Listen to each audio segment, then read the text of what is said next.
Hello, my name's Gavin Hamilton. I'm a trustee of the Lesbian and Gay Archives of New Zealand, Te Pūranga Takatapui o Aotearoa. And the purpose of this demonstration is to show Transcribathon participants how to correct cards in the From the Page tool.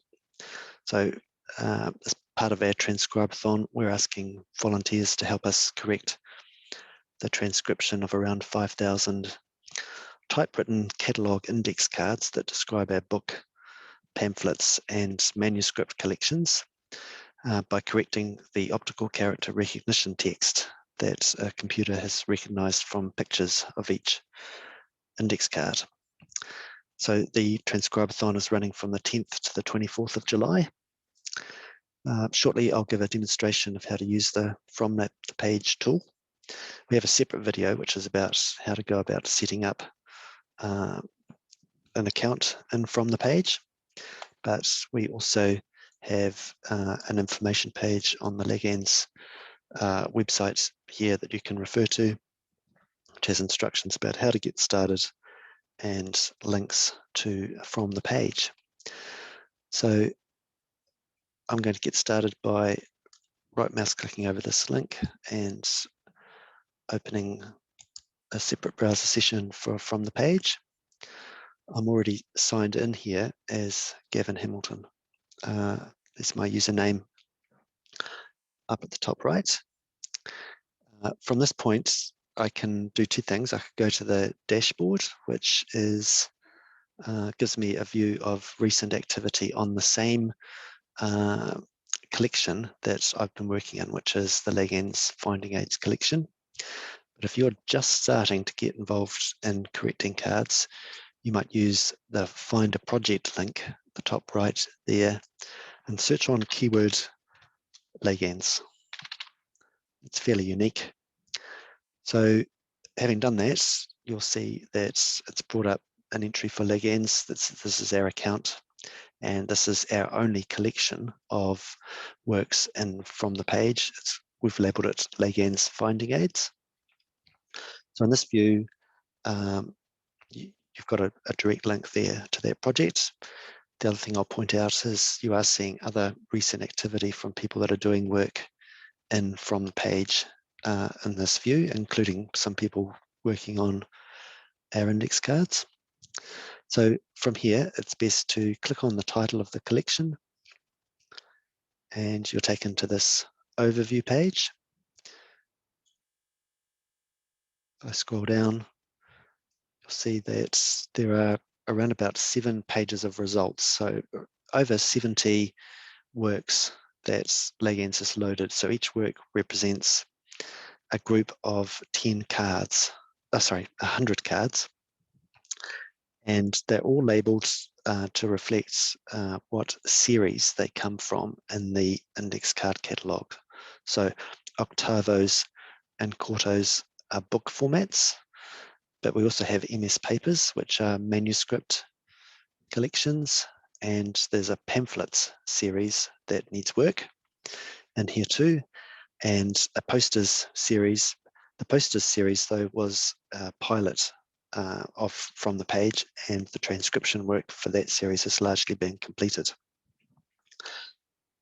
So you'll notice from here that you can see these green bars indicating what percentage of the work has been completed. So this one here is all 100 cards have had some correction work. So it's not a good place for us to start when we're looking for, a fresh area to target. So it's a good idea to click through these page numbers here and find a work that is largely untouched. So the quartos series at the moment hasn't had much attention, so let's drill down into one of these. I think I'll pick this one here. So in this view here, you are seeing a mixture of instances where a card hasn't been started. So you'll see a note saying this page is not corrected. Please help correct this page. In other cases, it looks there might be some text that's come through from the card displaying. I think this is an instance where it's been accidentally kind of started. So I'm going to click through to this one, and you can see there's still work to do on this particular card. I'm actually going to pick another example for us to work on that is a bit more illustrative of some of the slightly tricky things that we might encounter. So I'll browse to that particular URL. So I've picked this card example because it includes some handwritten text. So in this detailed view of the card, let's focus on kind of what the elements are in this screen.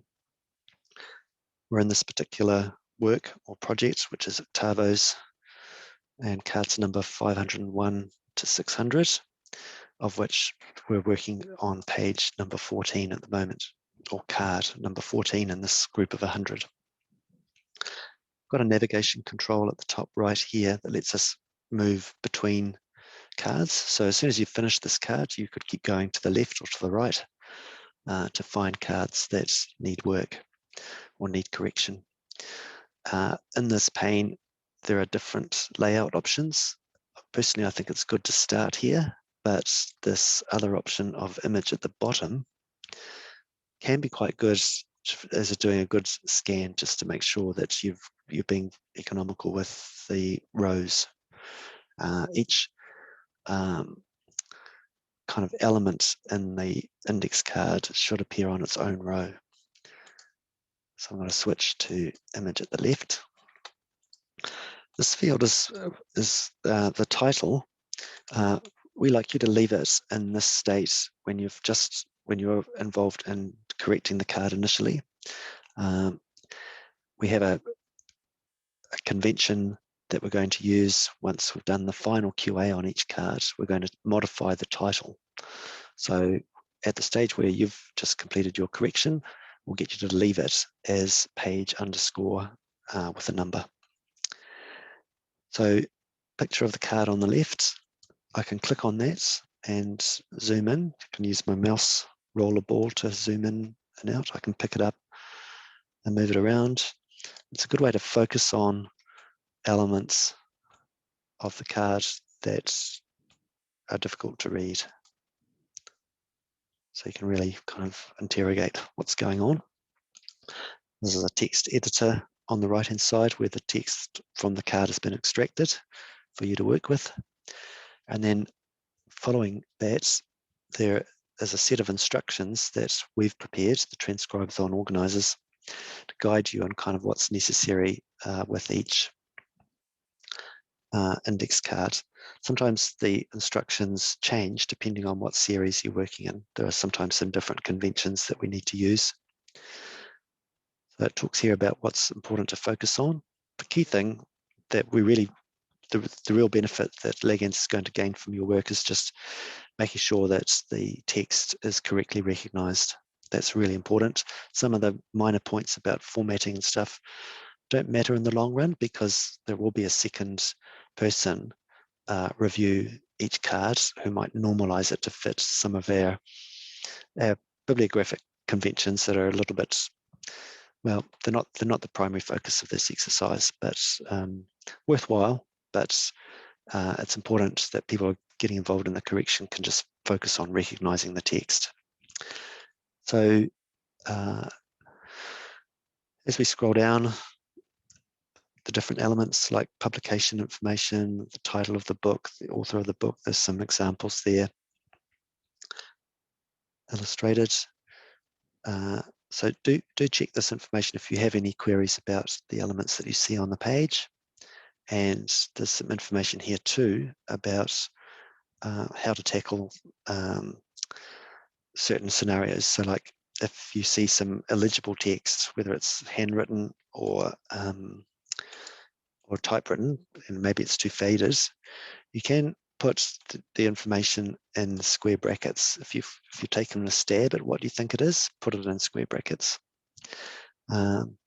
Illegible text where there's a hole punched in the card, we're using this convention here of square brackets and a capital O as a sort of a filler for where that where that might be occurring. And it's important too to remember it's not a disaster if you accidentally delete text. You can have a go at sort of just retyping the whole card, but we do have backups of all of these cards. So let's focus on correcting this particular card. You'll notice how in the text editor every line is numbered, and we've got a lot of redundant lines. So my immediate focus is just going to be on bringing all the text up to the top. Now, you may have remembered that there was an instruction down below that we need to remove the shelf list stamp. Sometimes that phrase has been written in hand and in longhand. So in either case, it's redundant and we don't need it. The 541 component of the call number, that's what that numbering scheme there represents, the call number. That's how we in LAGANZ find this item on our shelves, is needed to be retyped because it hadn't quite recognized the handwritten element there. The next element is the author. Now, on the index card, that next line is indented, but we don't need to mimic the indenting. Got a title. The next element is the publishing or publication information. So we've got New York, which is the place of publication, and that's usually separated by the information that follows it with a colon, which is the publisher. It hasn't recognized the second lowercase l in hill, so I've got to fix that. And it's put a square bracket in for the numeral 1. So that's been remedied. The next line is fine. The next line, the ISBN number is fine. That's all, should stay on one line. So now I'm getting into the area where we've got subject terms. The first set of subject terms use Arabic numerals, and they represent subjects from the LAGANZ thesaurus. So they're all in Arabic numerals. And you'll see here with subject term number 4, I've encountered an instance where there's some handwriting overwriting a word that's typewritten. So the principle here is to use the handwritten text. We don't need to keep a record of what the original typewritten term was. So I'm just going to fix that up. Because there's handwriting involved, it hasn't done a very good job of recognizing it, and that is a hard word to recognize, but I recognize it as psychiatry. So but it continues on the next line, psychiatry and gay people. And then the final subject term is in the Roman numeral series, and they represent name entries. So what that means is that there'll be a duplicate of this card interfiled in the library card catalogue by the title. So there'll be a card starting with family matter. So there's more than one way to find this item, and the author is one way, the title is another way, but the same item is also filed under these headings in the card catalogue. So it's just a little bit of tidying up required with the accession number, which is the last element in this card. It's right at the bottom. So I think I'm nearly finished here. So I tend to do just a quick pass, clicking at the end of each row to check for trailing spaces. And that looks fairly tidy. So when I'm here, at this point, I'm going to click Save.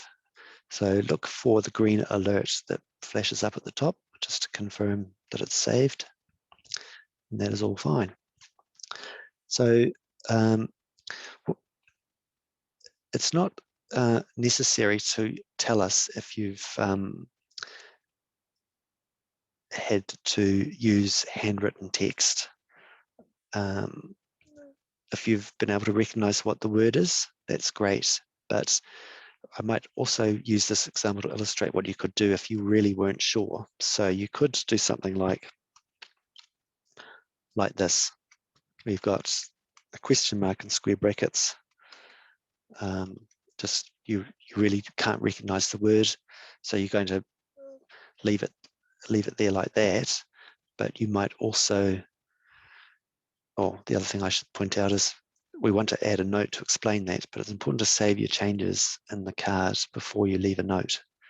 So leaving a note involves scrolling down to the bottom of the card. We see the space here. So you might say something like handwritten text, illegible.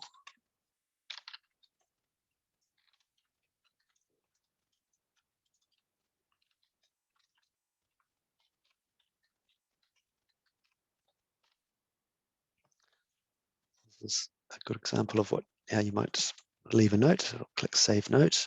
You get immediate feedback if it's saved the note. It gets loaded just above where you typed, and you'll notice that it's put my username. It's associated with that note. So I think here we've done what we can to correct this card, and it's ready to move on. I'm ready now to move on to another card. So my last step is really just to kind of click Save for good measure. Now there's a Done button over here on the right. We're expecting that the group of people that get involved in doing the final QA of each card will be the ones to click Done. They'll be doing something also where they rename the title to fit a particular convention that we've established for representing the call number in our LAGANZ digital lists. So your primary focus as a corrector of cards is at the moment to just leave it like that, but to focus on checking the text of each card and retyping it and organizing it in this way where necessary. So we'll click Save here. And just before I finish, I'll point out a couple of other ways in which you can kind of sort of explore what cards might need some work. So the first one, of course, is to scroll. When you get into a particular project, use the Read tab and scroll down and look for this page is not corrected. What you might find is that you might need to scoot, like if people are working at the start of a group, it might be easier for you to scoot through to the far end of a group of cards and work your way back. So use the left hand navigation option to scoot to the left through a series of cards rather than to keep going to the right, and then eventually you'll kind of meet other people who are coming in from the front of the series. In this example here, we can see a card that has really just been used as a marker. So if you see that, what you can do that's helpful is just to go 600, 699 and click Save. So there are these occasional divider cards or marker cards that indicate where there's a major shift in subject area in the card catalog index cards. So yes, so pop back to your dashboard and you'll see cards that you've been editing on very recently reflected there. And then you've got an option here to return back to the overview for the project and start looking through the 7 pages comprising the different LAGANZ series. So if you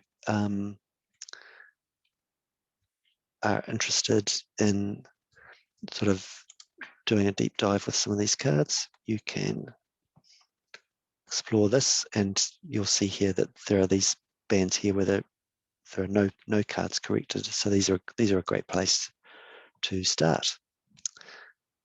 Okay, I'm going to leave this video here at this point, and